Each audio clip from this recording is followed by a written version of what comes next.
مرحبا وأهلا بكم في برنامج داخل واشنطن. أنا مضيفكم روبرت ساتلوف. في كل مكان في العالم يركز القادة السياسيون على المسائل الاستراتيجية الكبيرة، من الحرب الروسية أو أوكرانيا إلى نفوذ الصين المتنامي في آسيا إلى مشاكل الكساد العالمي. أما هنا في أميركا فيقضي السياسيون الكثير من الوقت في النقاش بشأن مشاكلنا الداخلية، بدءا من الحملة ضد الليبرالية المتقدمة والجدال فيما يخص دور شركات وسائل التواصل الاجتماعي في مجتمعنا، انتهاء بالنقاشات المتعلقة بارتفاع المقلق في نسب الجريمة. عدد الساعات محدود في اليوم، فهل يسعفنا الوقت في التركيز على المشاكل الصحيحة؟ لمناقشة الجدال السياسي المحلي الأمريكي اليوم يسرني أن أستضيف مجموعة من المراقبين السياسيين المرموقين: ديفيد هوكينز، ستيف كليمنز، وأليكس كانجيتانو. Welcome back to Dakhel, Washington. There are serious issues in this world: Ukraine, China, Iran, climate, inequality, racism, but a lot of other issues tend to occupy a lot of time of our politicians. Let's take a look at this with our panel of political experts, David Hawking, Steve Clemens, and Alex Gangitano. Thanks for joining us today. I want to ask you first about wokeism. What is it? Steve Clemens. Okay, that's such an unfair question, Rob, because very few politicians can define it. I think one of the great things to ask Governor Ron DeSantis or Donald Trump or many of the other people, but essentially wokeism is, I think, in my book, a derisively described as a younger generation's focus on identity issues. Alex, you're younger than David and Steve and I am. Oh, so ageism. What is wokeism? Was it always an insult, or was it a compliment at some point? It's a good question. I think being woke was considered at one point, maybe around certain circles, a compliment, because it meant you were, it wasn't necessarily aligned with progressives, but more just aware of the struggles of different people and different diverse issues going on in the country. Now it's become a very targeted point that progressives are woke, and that's hurting, the family values and conservative values within the US. But I think at one point just being woke might just have meant that you were aware of things beyond your inner circles and your community. So it now has definitely turned into a targeted kind of derogatory term of what conservatives use to pinpoint things that are going wrong in the country and the progressive agenda that they don't agree with.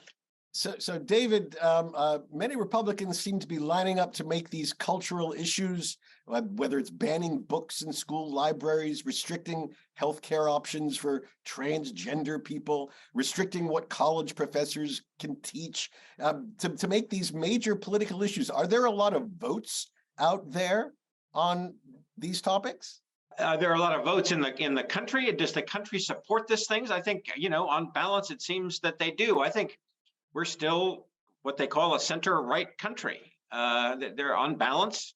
I think more people would rebel at the idea of being called woke than would embrace it. Most people think that liberal East Coast values, liberal coastal values are silly and are a waste of time, are counter to their values and counter to the values that the country has stuck with for a couple of centuries. So I think on balance, these are winning issues in a big chunk of the country. The governor of Florida, Steve, has even taken on an American icon, Disney. Is this smart politics in your view? Well, it is for him. I mean, he said that Florida is the place where woke goes to die.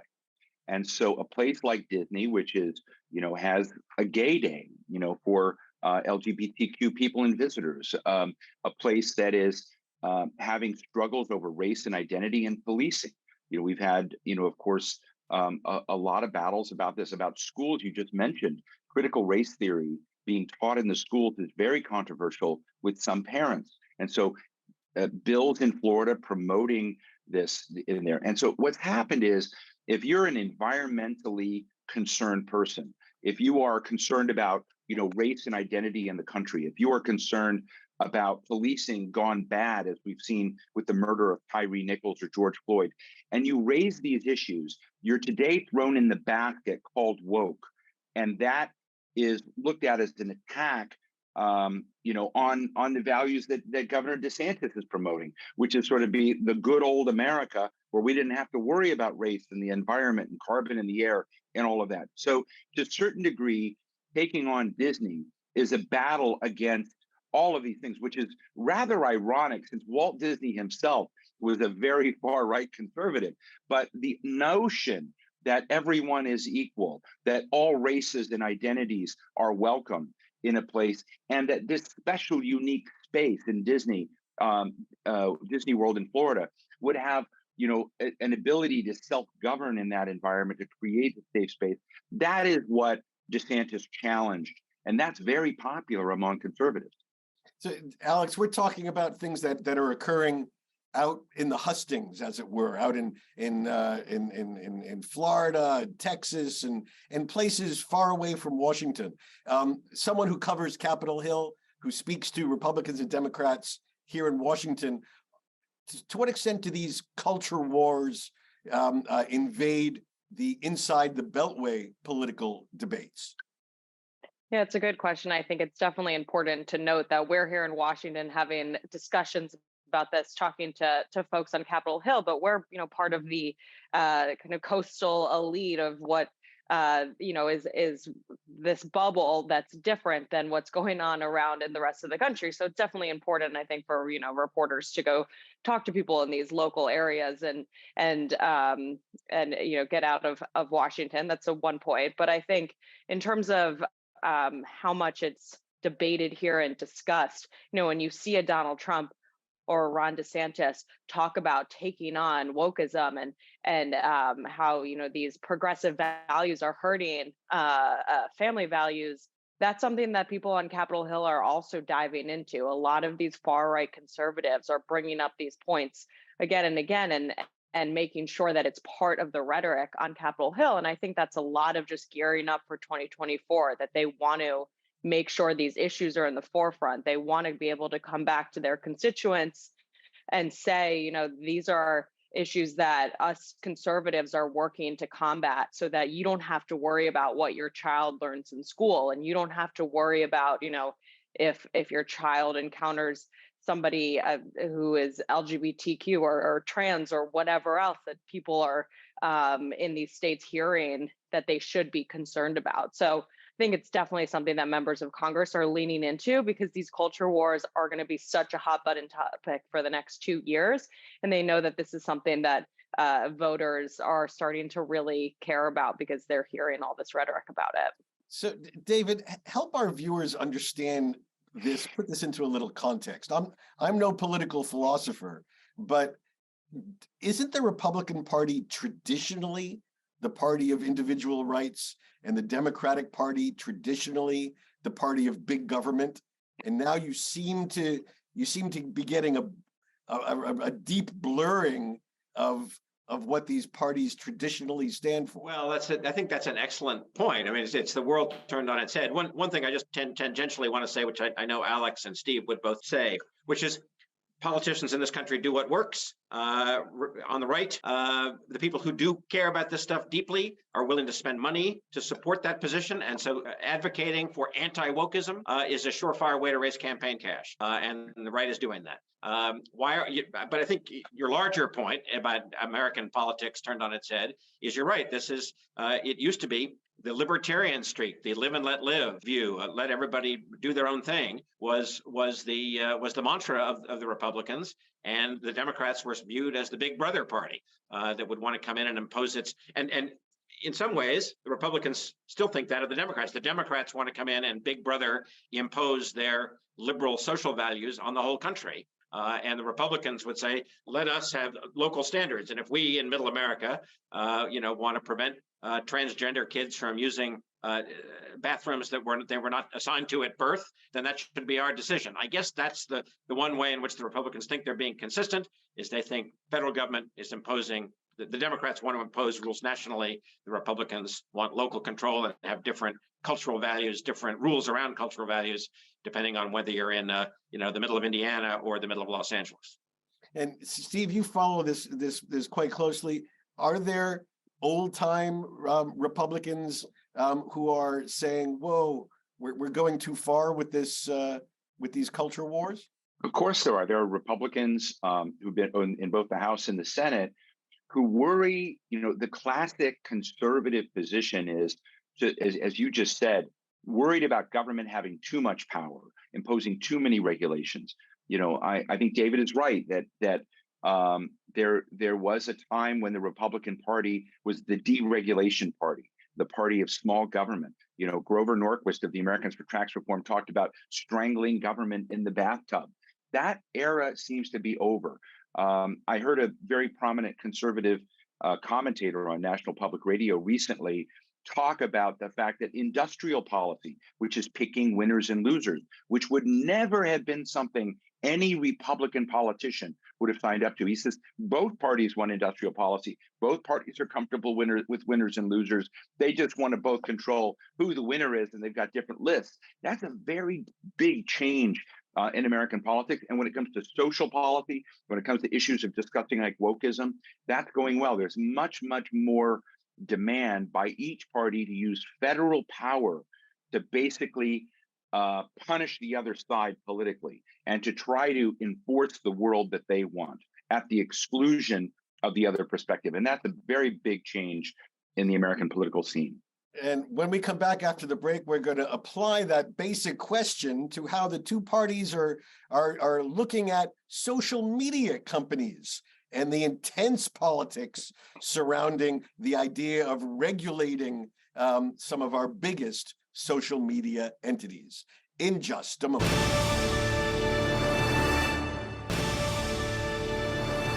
Again, my guests today include Alex Gangitano. Alex is White House reporter at The Hill, where she was previously the Heard on the Hill and the lobbying reporter. Earlier in her career, she was a staff writer for CQ Roll Call.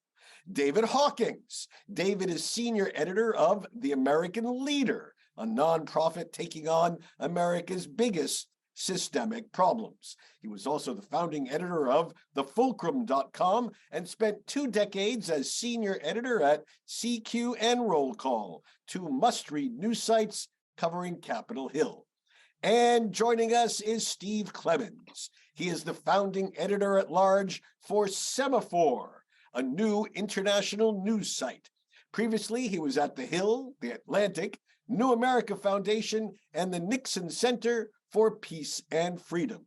All right, Alex, let me ask you about the politics of regulating social media companies, Google, you name it, TikTok, all these big companies, and their legal liability, and whether they should be held responsible for things that come on their sites. Where does this cut politically? Instinctively, one would think the tech center leans left, but is that the case of how it works out on Capitol Hill today? Yeah, that's a big question of who's liable when a child sees something on the internet that is deemed illegal, or is sold fentanyl over the internet, which is something that we're hearing about is going on in households in the U.S. Then is it Google who's liable for allowing that user to advertise? Is it TikTok who's liable for allowing that video to then end up in a child's phone or iPad or whatever it might be? And that's a question that actually, I think, especially in the Senate, has become more of a bipartisan issue of just protecting women, protecting children online.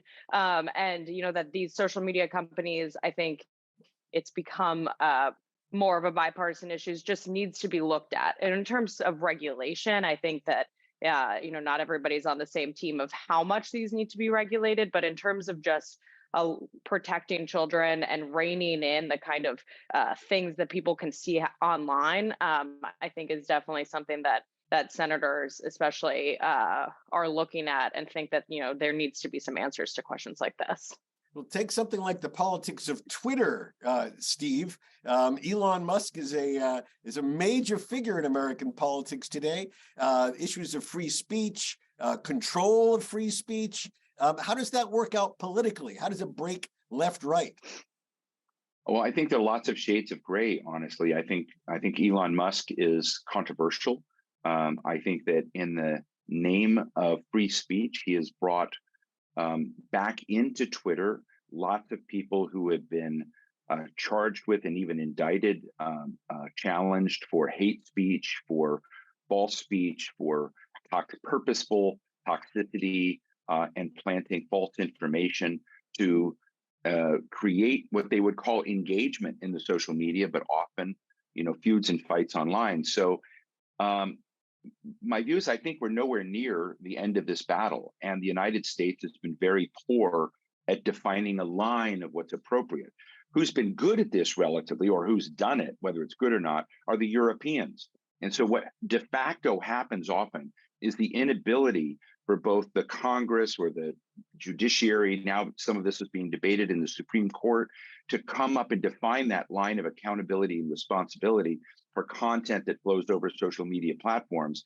The Europeans have been doing this, and they've been essentially setting a de facto global standard, because these firms are usually transnational and have to operate around the world. And so the place with the tightest regulations, on hate speech and whatnot, are Europe. And it's going to be interesting to see, can Elon Musk and Twitter and Google, Facebook, Meta, basically find ways to live within the European environment, but do it differently in the US. I don't know where that's going to go, but it's one of the hottest topics out there, as Alex just said, and there is no consensus on doing it. But we're going to see more and more efforts by some, particularly national security focused tech regulators, to look at that, both domestic terrorism and national security terrorism, or national security threats, as the pathway to legitimize government regulation of these sectors. So we're talking about all these cultural war type questions, David. But of course, most people tend to vote on what we call bread and butter issues. Do I have a job? Am I making more this year than last year? But with such low unemployment, are these culture issues relatively more important today, or bread and butter? I think they're important to politics. I think bread and butter will still dominates politics. I think it's safety and security. Are you secure economically, and are you secure? Is your country secure around the world? Peace and prosperity, as they say. That's still the overriding thing nationally. What these culture wars issues do, however, is get what we call in politics the base, the really enthusiastic people, the people who are really riled up to not only to give money, but to go out and turn out the vote, or even to vote. Some folks who would just sit on their couch on election day, they're motivated by these culture war issues to go out and vote. And in a closely divided country like ours, we're still really a 50-50 country with a very small number of people whose votes are undecided, who are truly independent. This can make the difference. And Alex, when you take the pulse on Capitol Hill, do you find that there's more bipartisan understanding of our current economic situation, or do you find that this really is still bread and butter issues are what divides the parties and divides the politicians? Yeah, it's definitely still the bread and butter issues. I think Republicans don't like to talk about the low unemployment because they're still high. We're still seeing some things have high inflation. The people are still going to the grocery store and seeing the price of eggs and seeing things that are higher than they should be. And people and voters care about those things. When you go to the grocery store and your bill's higher than it should be, that's what voters come to the polls about. And Republicans are really leaning into those issues, less than unemployment rate. And I do think that the Republicans are also really leaning into these culture wars, that we're going to see that continue into 2024. And we did see reproductive rights issues in 2022 being a way bigger issue than I think a lot of people thought that was going to be. All right, I'm afraid that we have to close it there. Fascinating connections between our domestic politics, major international issues, and all these culture issues which nibble away at our political debate. Thank you so much, Alex Gangitano, Steve Clemens, and David Hawkins for joining me on Dakhel, Washington. Normally, America's silly season are the months before a major election, when politicians make wild and crazy promises in front of wild and crazy crowds who chant wild and crazy things that make it into newspaper articles and news clips filled with wild and crazy quotes. Everyone knows to take what is said during this period with a mix of skepticism and amusement, knowing that this is how votes are won and that little of what is said will be remembered after the election, until the next election, when it will be dredged up by some opposition research specialist and splashed across screens in some future attack advertisements. Until then, however, it will be thoroughly forgotten.